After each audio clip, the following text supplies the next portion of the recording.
Bonjour à tous et à toutes. On va inaugurer le premier mercredi de l'ECMA, qui sert de lien entre les élèves et les formateurs. On va pouvoir répondre aux questions par rapport aux formations.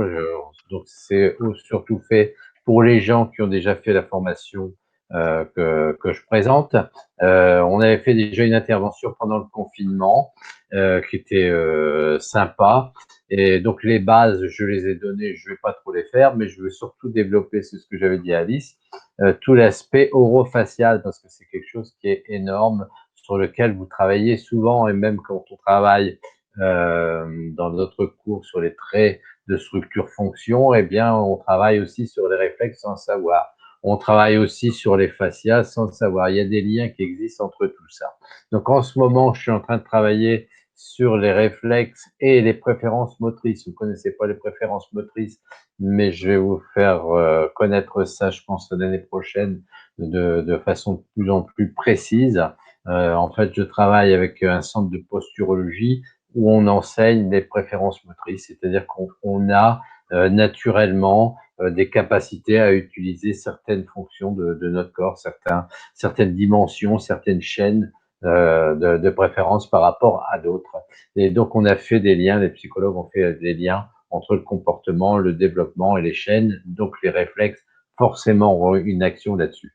Donc, je vais bien étudier le sujet. Là, je suis en train de lire le bouquin d'Anthony Bachelier et puis je ferai des communications là-dessus. Je travaille aussi en ce moment sur les modalités. Ça n'a rien à voir avec les réflexes, mais je vous le dis, je travaille sur les modalités du changement. C'est-à-dire que je suis en train j'ai 4 livres en ce moment là qui sont en cours sur ma table de chevet, et je suis en train de travailler sur les neurosciences et le changement.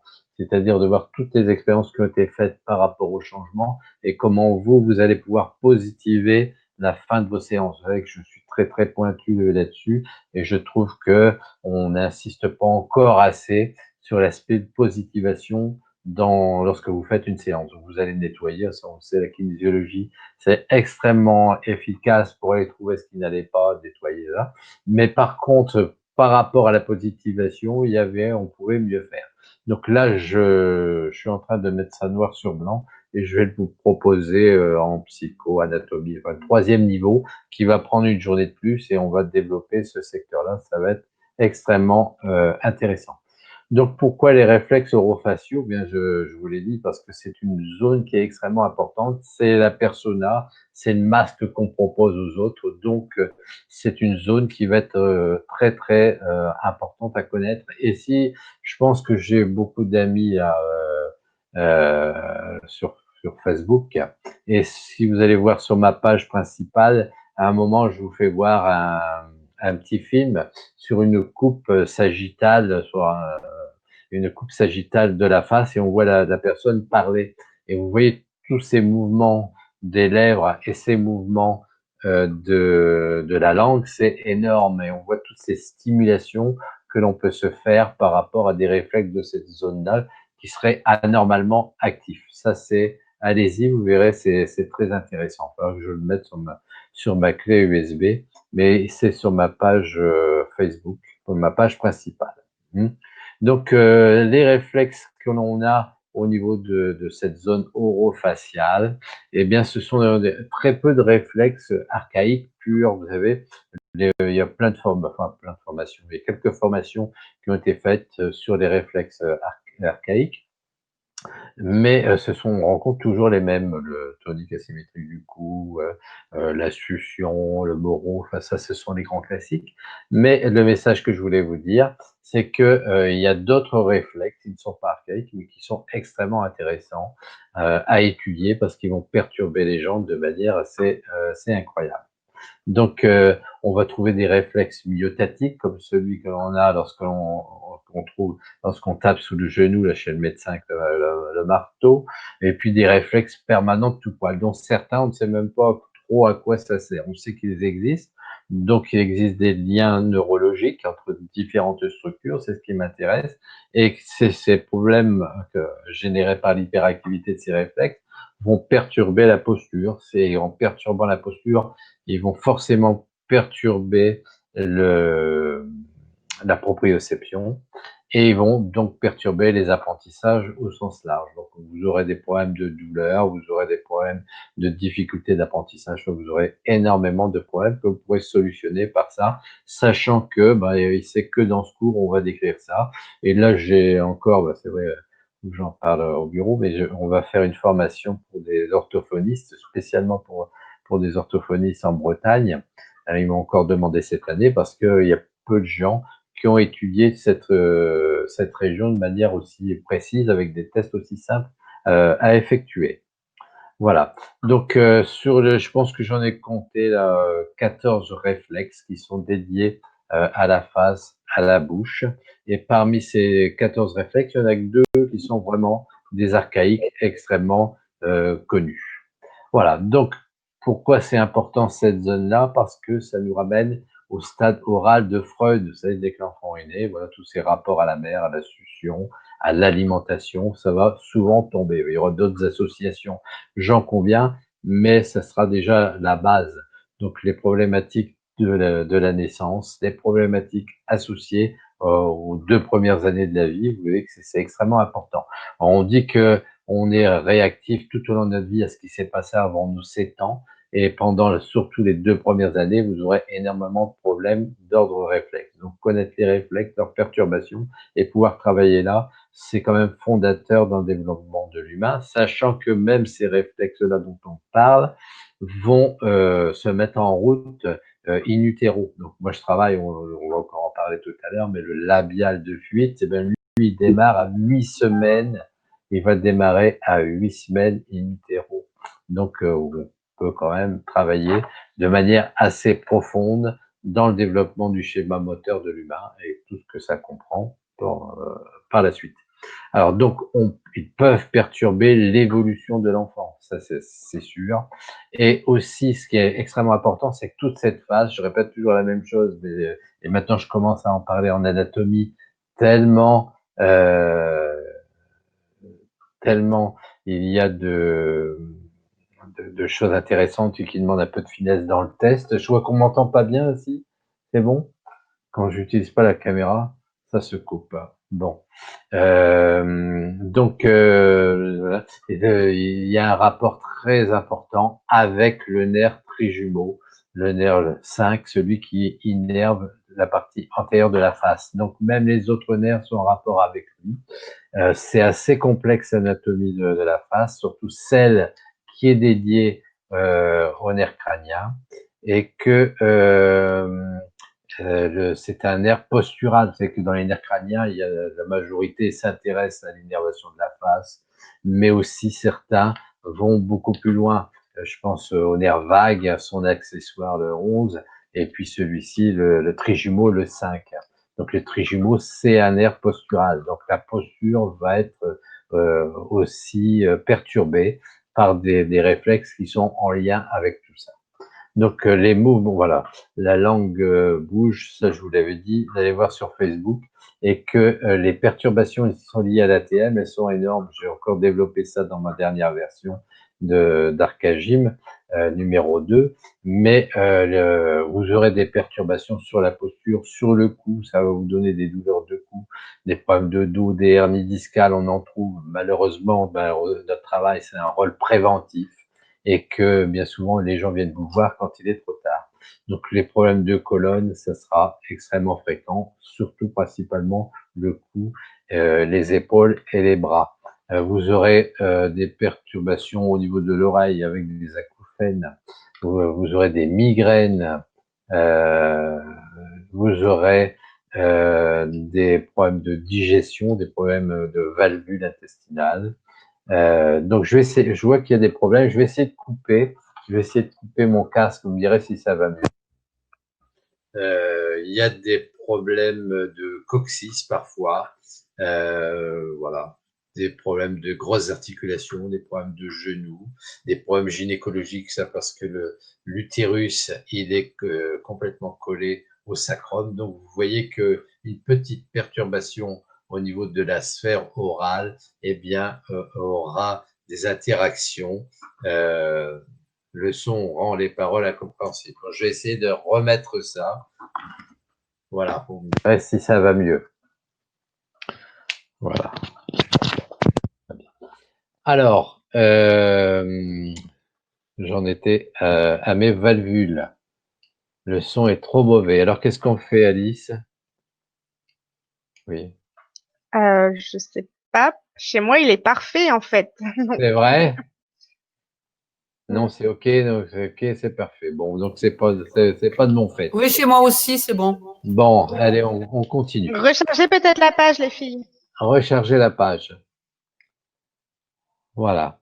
Donc, les rapports à l'ATM, les rapports aux trijumeaux, c'est extrêmement important. Il y a une autre façon aussi de voir le développement de l'individu, c'est par rapport au développement de la succion déglutition et de la respiration. Vous savez que quand l'enfant vient au monde, eh bien, comment dire, il n'a pas de dents, vous le savez très bien, mais il va sucer d'une certaine façon, donc il va essayer de capter le lait en avançant sa langue. Donc il y a des tensions intérieures de la langue qui vont se créer. Donc, et même l'innervation est faite pour stimuler toute cette partie antérieure de la bouche de l'enfant.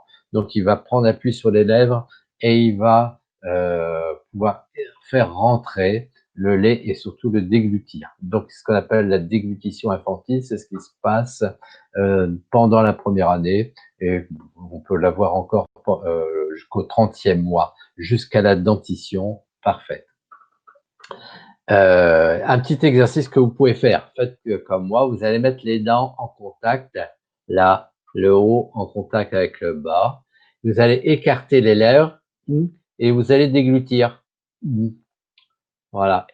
Et si vous n'arrivez pas à déglutir, c'est que vous n'avez pas bien passé le cap et que vous êtes resté plus sur une déglutition, sur déglutition infantile. Donc il y a peut-être un travail d'ordre réflexe qui sera à faire.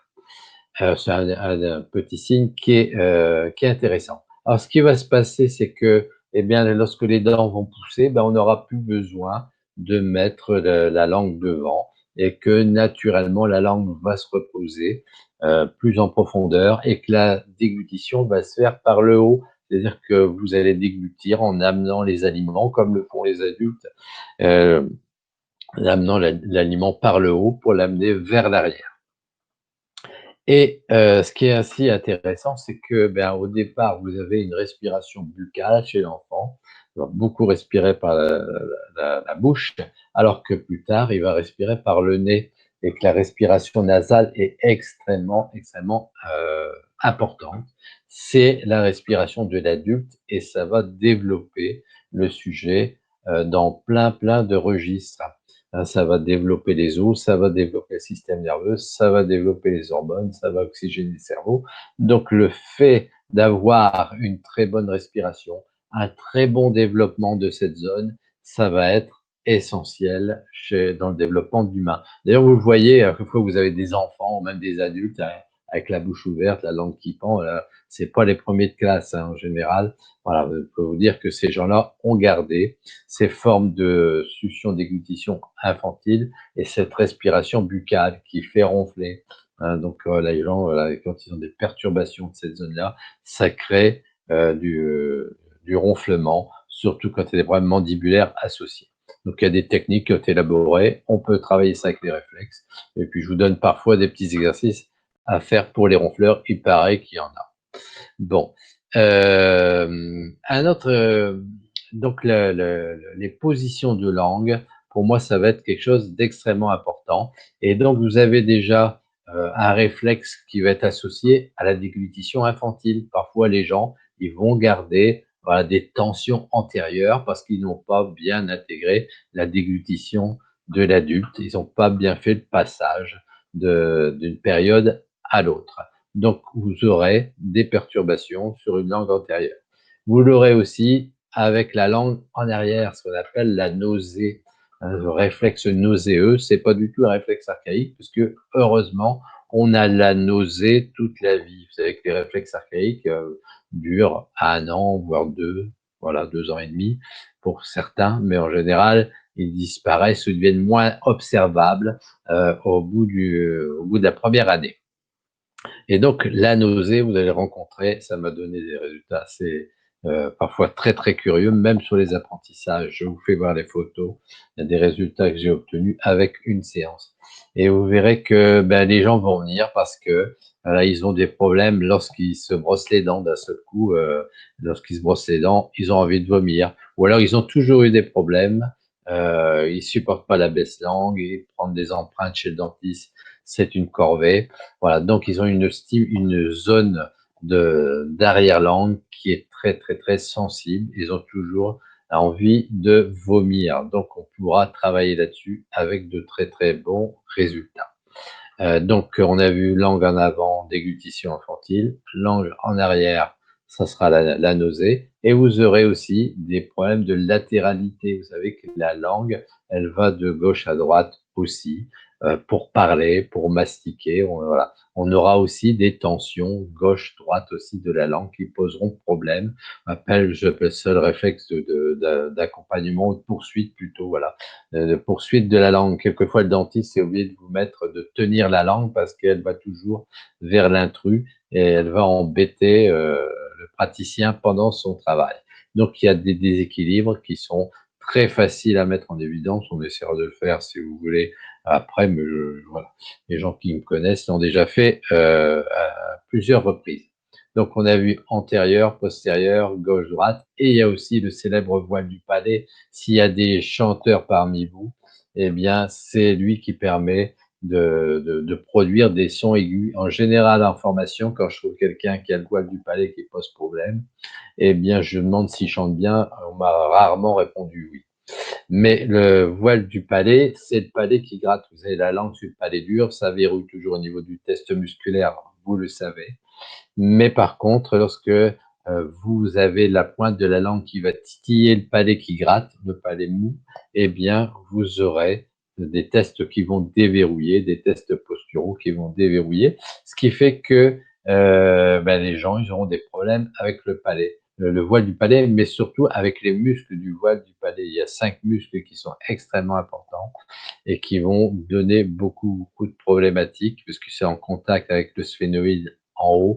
Qui dit sphénoïde dit problème posturaux, qui dit sphénoïde dit problème endocrinien. Avec l'oreille par la trompe de Stache, il y a des problèmes aussi ORL qui sont liés avec ça. Enfin bon, ça cause énormément de problèmes. Donc c'était intéressant aussi d'avoir des techniques qui sont adaptées à ces régions-là. Donc vous avez la langue, euh, vraiment. Il y a encore une position basse, mais pour moi, la position basse, c'est plutôt une position passive qui n'est pas tellement liée à des tensions, mais plutôt à une langue qui serait plutôt atone. Donc là, j'essaie de travailler avec le Wenkook, le contact croisé que vous connaissez. Et qui peut servir. Moi, j'aime bien aussi le faire en force, le Wenkook, c'est-à-dire appuyer sur le palais, relâcher, appuyer sur le palais, relâcher. Ça peut aussi avoir une bonne action sur cette tonicité-là, sur le voile du palais. Bien. Alors, la langue, la bouche, ça a plein de fonctions. D'abord, qu'est-ce qu'on fait avec cette fonction-là? Bien, on va parler. Voilà, vous m'entendez parler et vous avez, si vous allez sur Facebook, la personne est en train de parler, vous voyez tout ce qui se passe dans une bouche lorsque l'on parle. C'est incroyable et tous les mouvements que je vous ai décrits, depuis le début de cette présentation, eh ben, vous allez les retrouver extrêmement facilement puisque la langue va dans tous les sens. Donc, ça aide à parler, ça aide à la succion déglutition, je vous en ai parlé. Ça aide aussi à la mastication. Les mastications, ce sont un ensemble de mouvements qui sont très archaïques, très anciens, très complexes et qui aussi parfois peuvent poser problème. Donc la mastication, surtout si l'implantation des dents, si la mandibule est mal placée, eh bien ça va mal se passer, ce qui fait que la bonne mastication ne pourra pas bien se faire. Et donc, le reste de la mastication, si je puis dire, la décomposition, ben, elle se fera à l'intérieur du tube digestif et ça sera source de problèmes, voire de maladies pour certains. Donc, la façon dont on mastique, c'est extrêmement, dont on mâche, il y a aussi cette fonction-là, le fait de mâcher, de fermer et d'ouvrir. En fait, c'est pas la fermer et l'ouvrir, c'est un pilon, hein, c'est que c'est extrêmement composite et c'est comme si on broyait les aliments dans un pilon. Sauf que si vous avez une mauvaise implantation, sauf si votre palais, si vos dents sont mal implantées, voilà, et ben le pilon va pas bien fonctionner. Et puis, il y en a même qui ont raccordé, on voit un peu de tout, mais qui ont raccordé la maladie d'Alzheimer à une fonction dont on mastiquait. Enfin bon, vraiment, on rencontre un peu de tout. Mais regardez bien, regardez, lorsque vous mastiquez, lorsque vous mâchez, eh bien, faites bien attention de voir si vous n'utilisez pas plus un côté que de l'autre. Et je sais que perso, j'avais eu des travaux dentaires l'année dernière et je me suis rendu compte que je mâchais d'un côté. Et ben, ça arrivait à me déformer les traits du visage et à avoir des répercussions au niveau postural. Donc, faites bien attention. La façon dont on mastique, c'est excessivement important. Si vous suivez le docteur Joyeux, il parle beaucoup de ça, il dit de mastiquer, mastiquer, mastiquer les aliments. C'est extrêmement important et surtout de l'avoir de manière symétrique parce que si vous ne faites pas ça, vous allez faire bouger la TM et vous aurez beaucoup de problèmes. Voilà. Alors, oui, Marie-Hélène ne voit pas ma vidéo, mais il faut aller au fond, Marie-Hélène. C'est ma page principale. Euh, voilà. Donc, je vais pas. Ah oui, aussi une fonction dont on ne parle jamais, mais les gens mordent. La mâchoire, c'est fait pour mordre. Donc, on ne se mord plus ou presque plus. Pour le fun, c'est vrai, et on se mord tout doucement. Mais avant, on se mordait pour se défendre, puisqu'on n'a pas grand-chose pour se défendre. On n'a pas de trop de griffes, voilà, on n'est pas armé pour se défendre, mais on pouvait aussi servir de sa bouche. Donc c'est aussi une composante aussi de survie par l'alimentation, et aussi par le fait que l'on puisse mordre, voilà, pour se défendre. J'ai bien dit. Bien, qu'est-ce que je voulais vous dire aussi? Il y a aussi une partie du cours qui est dédiée aux lèvres. Ça, vous le savez, puisque le bébé, là, il va avoir ce qu'on appelle le fouissement, c'est-à-dire que vous stimulez ici, il va tourner la tête pour téter. Ça, on le connaît. La succion, si vous mettez le doigt au milieu, il va téter. Ça, vous le savez. Mais il y a aussi le labial de fuite, c'est-à-dire que lorsqu'on stimule, il va sauver. Ça, vous l'avez jamais vu puisque il s'arrête in utero, donc à la naissance, on ne le retrouve pas. Sauf que parfois, eh bien, ils peuvent se remettre en route et on peut le retrouver. Donc c'est pour ça que je l'ai mis dans le cours. Et on va pouvoir solutionner beaucoup de problèmes de dos et de comportement, des tempéraments fuyants. Et on aura ce réflexe-là en technique. Ce sera extrêmement intéressant. Pas grand monde. Je l'ai trouvé, j'ai pas inventé les réflexes, je les ai trouvés dans la littérature, je les ai testés et après je les ai mis dans les cours. Donc pas grand monde parle de celui-là parce qu'il dure que quelques semaines dans le ventre de sa mère. C'est au fond du reptilien, c'est la fuite. Donc c'est un réflexe de fuite. Et après, ben, c'est supplanté par la bouffe, c'est-à-dire la succion, la déglutition va se mettre en place et à la naissance, on va voir que ça, la succion, déglutition. Voilà.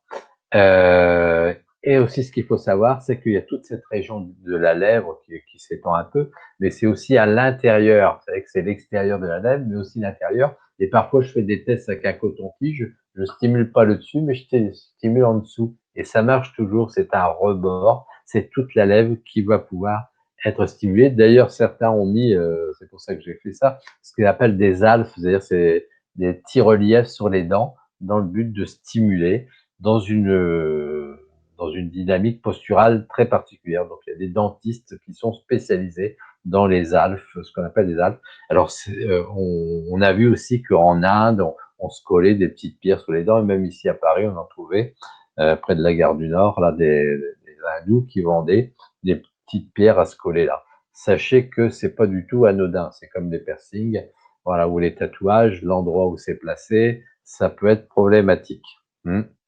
Bien, je pense que j'ai fait le tour par rapport à tout ce qui a trait à la bouche. Il y a aussi les yeux. Voilà, donc les yeux, beaucoup de gens ont fait des techniques basées sur les oculomoteurs. Donc il y a Monsieur Kersia à Dijon, le docteur Kersia qui est ophtalmologue, qui a beaucoup travaillé, qui a repris les travaux des Portugais là, qui me sont chers parce que a découvert que la proprioception oculaire arrangeait la dyslexie. Donc tout le monde fait ça maintenant et Kersia a bien développé ce système-là et beaucoup travailler sur les oculomoteurs. Il faut savoir que les oculomoteurs, tous les muscles oculaires, ils sont en rapport avec des chaînes musculaires. Donc, s'il y a une perturbation sur un oculomoteur, il y aura une répercussion sur la posture. Ça, c'est extrêmement important. J'ai la liste, je pourrais vous la communiquer si vous voulez, parce que je vais contacter mon ami belge Frédéric Houdard qui est spécialisé là-dedans, mais c'est le point de départ d'une chaîne. Et donc, j'ai ajouté des nouveaux exercices, même qu'on fait même en anatomie. Lorsqu'on fait des étirements du mollet, on sert des modes oculaires et vous voyez que la tension, elle n'est pas pareille suivant la direction dans laquelle on.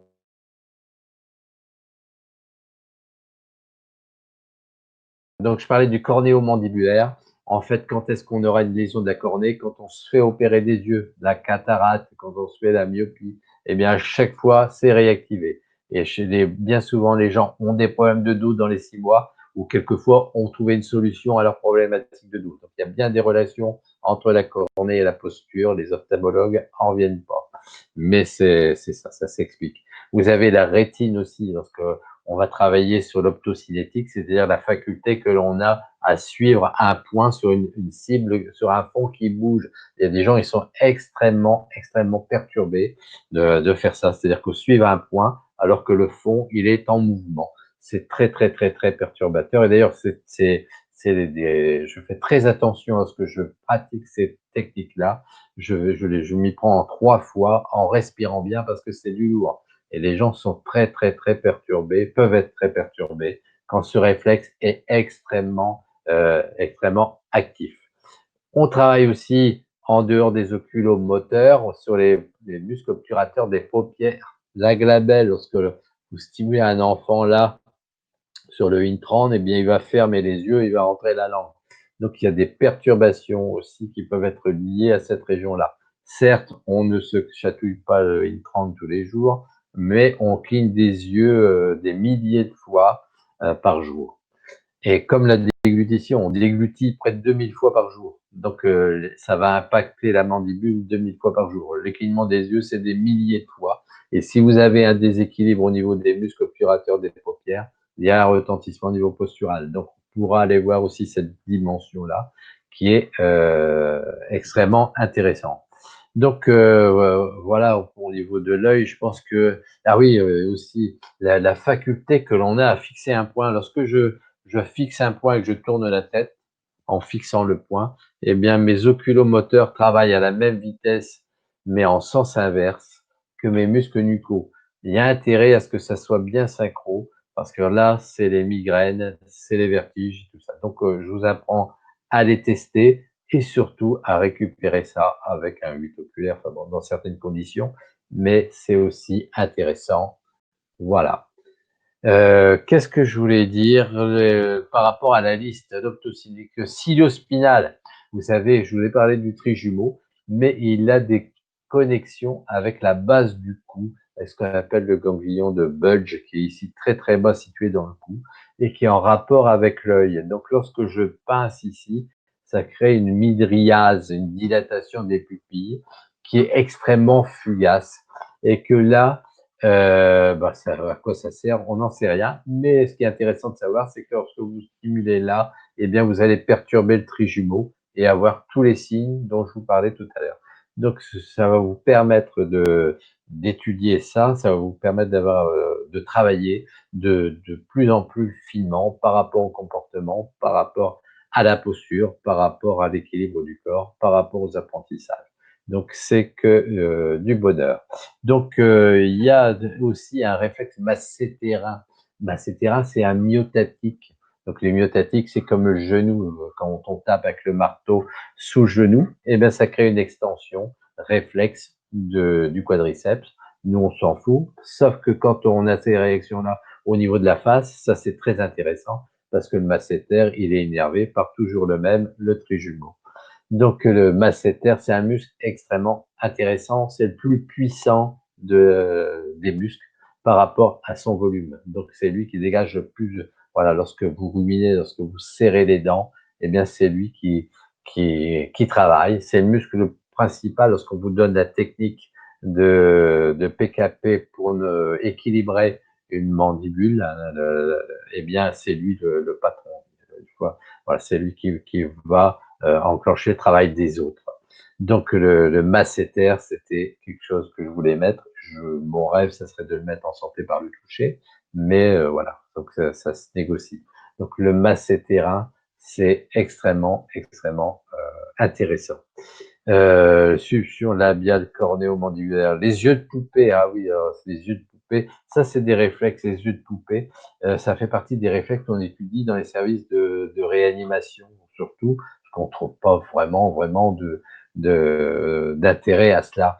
Lorsque les gens sont un peu dans un semi-coma, on leur secoue la tête, on la fait tourner dans tous les sens et on leur demande de fixer un point. Et si les yeux partent comme ceux d'une poupée dans tous les sens, c'est qu'il y a une lésion très profonde, et c'est pas un bon signe, c'est une lésion très profonde au niveau du système nerveux, au niveau du reptilien.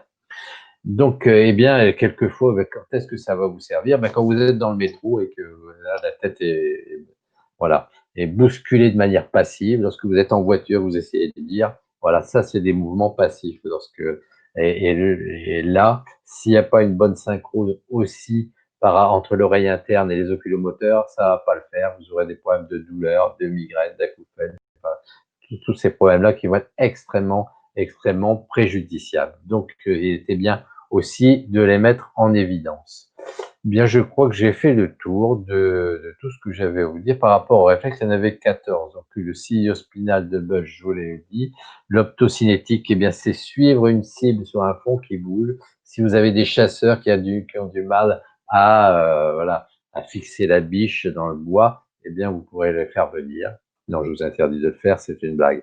Mais voilà, ça permet de pouvoir garder son attention via la rétine sur une image qui évolue dans un fond mouvant. Voilà ce que je voulais vous dire par rapport à tout ça. Donc l'intérêt aussi, je fais toujours ce petit test lorsque j'ai des gens qui sont là pour une démo ou pour les portes ouvertes. Je demande toujours aux gens de faire l'essuie-glace avec les yeux, de faire tac, tac, gauche, droite. Essayez de le faire si vous voulez bien. Alors, lorsque vous faites l'essuie-glace avec les yeux sans bouger la tête, sans arrêter, eh bien, au bout d'un moment, vous vous rendez compte, pour beaucoup, que la langue, elle suit. La langue, elle reste pas immobile et que la langue va suivre. Voilà. S'il y a la langue, il y a la tête. S'il y a la tête, il y a le buste. En fait, c'est tout le corps qui suit le regard. Ça fait partie des réflexes de protection. Je pense que c'est un mécanisme de survie, d'analyse de l'info. OK? Et que aussi, ça c'était le grand classique, certainement si vous me connaissez, vous l'avez déjà fait, mais maintenant je fais faire aussi l'inverse, c'est-à-dire que là ça met en évidence les connexions, les relations qui existent entre l'œil et la langue. Par contre, vous pouvez aussi faire la même chose, faites la même chose si vous faites l'essuie-glace avec la langue. Eh bien pour certains, au bout d'un moment, ils vont se rendre compte que les yeux suivent aussi. Et on pourrait même donner voilà, un avis sur ce qui est plus important, si ça bouge plus, si la langue bouge plus avec les yeux, ou si les yeux bougent plus avec la langue. Voilà, ça pourrait donner une petite hiérarchie des problématiques que vont pouvoir rencontrer les gens. Et sachez que les yeux et la langue sont extrêmement collés dans leur activité, que les yeux, le regard, c'est extrêmement important. Et que l'enfant, quand il vient au monde, il voit rien, il voit 20 centimètres, mais il rêve énormément. Et là, ça pose quand même pas mal de questions parce qu'on sait que chez nous, les rêves, c'est la sortie d'images. Hein, et que bien, ça corrobore aussi ce qu'on pensait, c'est que le rêve, eh bien, il va aider à connecter le reptilien au cortical. Voilà, ça c'est l'idée que je m'en fais. Je pense qu'on a dû vérifier ça officiellement maintenant. Mais le rêve, il sert beaucoup à ranger les dossiers, à trouver les nouvelles solutions. La nuit porte conseil. Je suis dans la zizanie le soir et le lendemain matin, j'ai trouvé la solution à mon problème. Voilà, donc ça rentre toujours dans cette dynamique. Je suis un reptilien et le rêve va m'aider à me connecter au reptilien, au cerveau supérieur, pardon.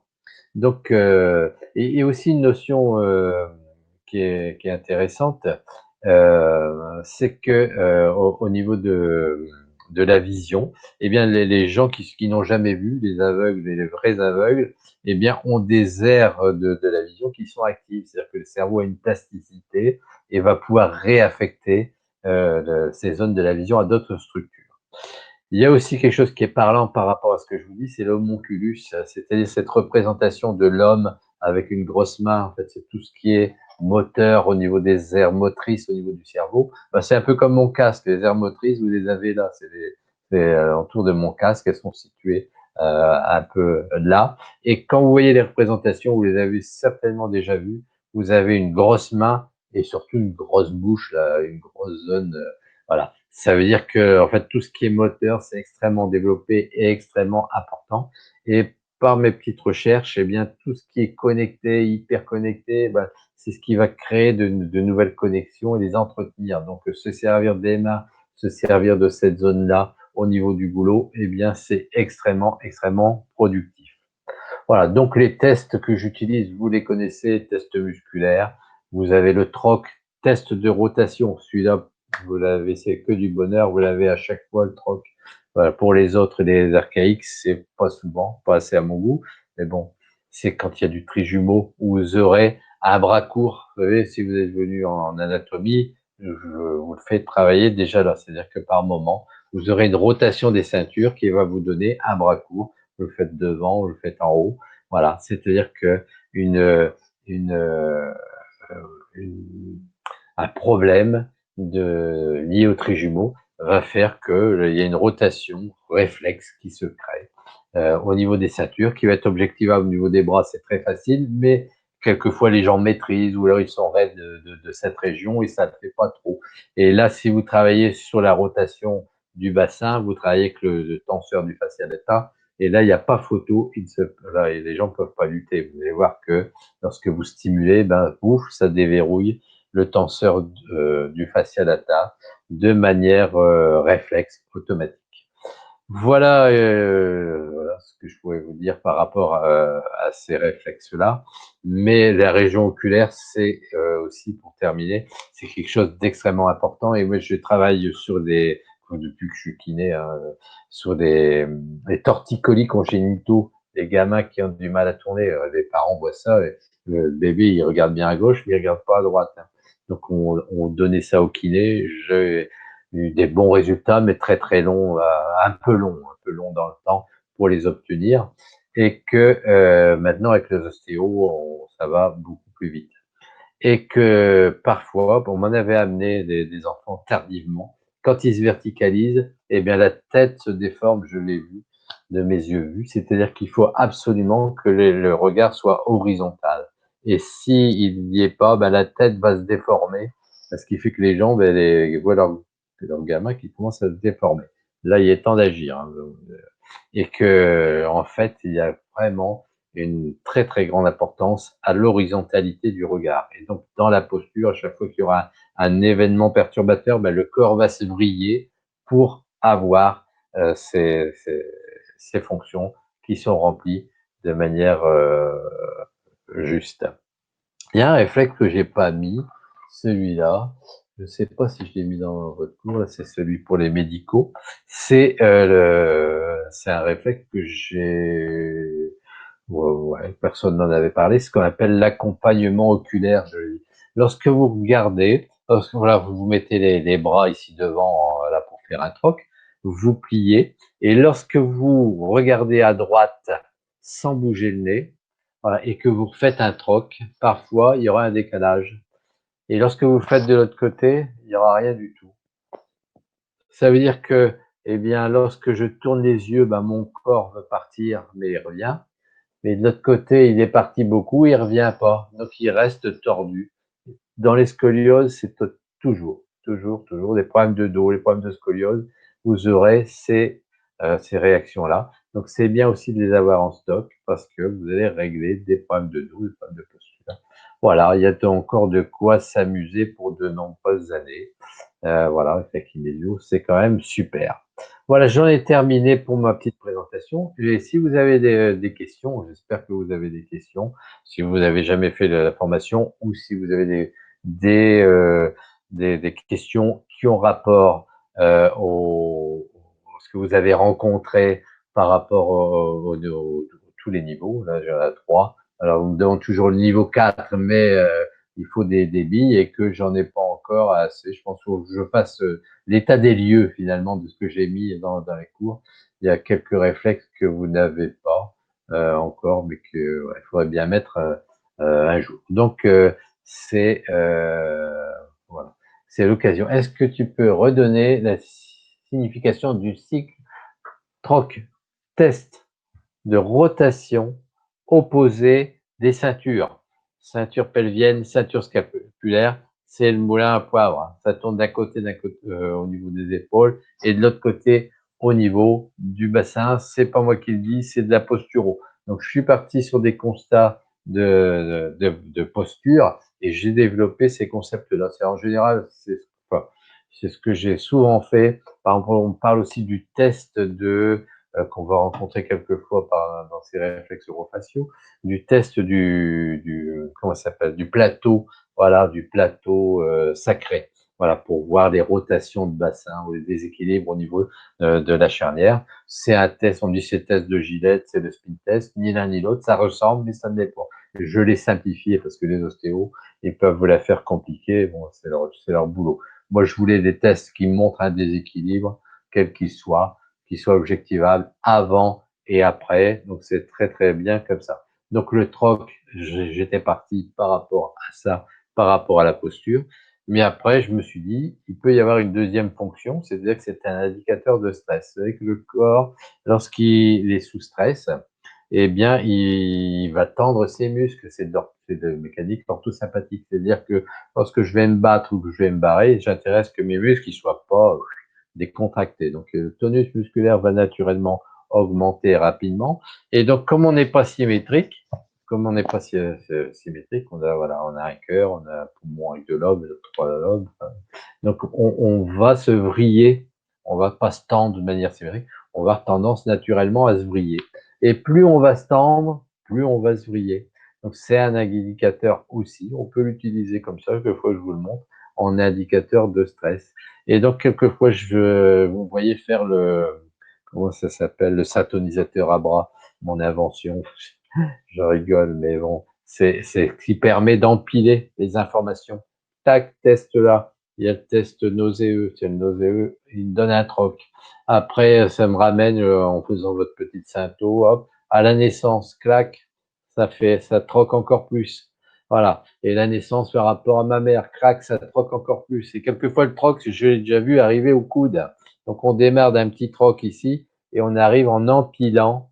Voilà, ça c'est curieux. Et vous soufflez 15 fois, eh bien, tout disparaît. Ça s'équilibre d'un seul coup, d'un seul. Ça m'émerveille toujours. Voilà. Alors, les questions. Pas de questions, vous avez tout compris? Ça n'a plus de secret pour vous? Donc, alors, je sais pas, il y a eu j'espère que ça, on verra sur l'enregistrement par rapport au son, ce qu'on pourra faire, mais bon, c'était assez inégal par rapport à la gestion du son. Puis ça, parfois, je vois, il y a des problématiques pour les gens où il y a beaucoup de gens connectés sur une même ligne. Voilà, donc c'est ce qui peut arriver aussi, qui fait qu'on n'a pas une bonne perception. Alors, est-ce que tu as écrit un livre sur ces notions? Ben, il est prêt à 90%, sauf qu'à chaque fois, j'en trouve toujours à ajouter et il est quasiment terminé, mais voilà, toujours peaufiner, faire des photos et tout ça. Donc, c'est dans les cartons, c'est le moins qu'on puisse dire. Mais là, comme je travaille sur les préférences motrices, ben, je voudrais faire un petit truc là-dessus. Et ça va suivre. Ça va se faire, hein. Ne vous inquiétez pas. Donc, je voudrais faire un truc sur les réflexes, sur le changement aussi. Ça, je ferais peut-être un truc là-dessus aussi. Tellement il y a de choses à dire. Et puis, sur un truc de vulgarisation tout public, ça vous concernera pas, mais ça vous fera de la pub aussi.